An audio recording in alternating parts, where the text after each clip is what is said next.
心的是，流感的疫情将会在农历春节期间进入最高峰。而根据这个疾管局的最新调查显示，有一半的民众在咳嗽的时候是不会戴上口罩。对此，医师就说，每一次咳嗽呢会释放出2万个病毒，所以很容易会传染给别人。也提醒民众在这个公共场所打喷嚏跟咳嗽，最好呢还是戴上口罩。还有呢，要跟别人是距离1公尺以上，比较卫生。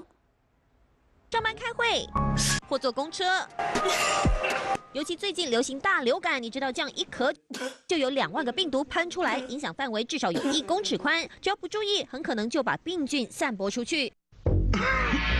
疾管局最新民调就说，感冒戴口罩的人不到50%，导致病菌无所不在。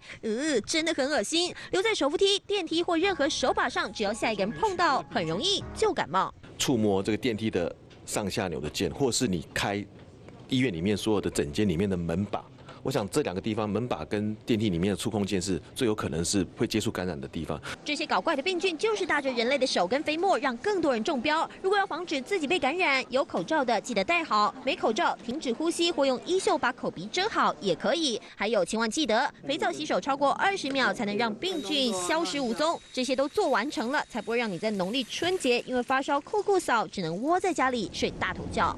记者张正杰、杨一佳台北报道。就不用拍照。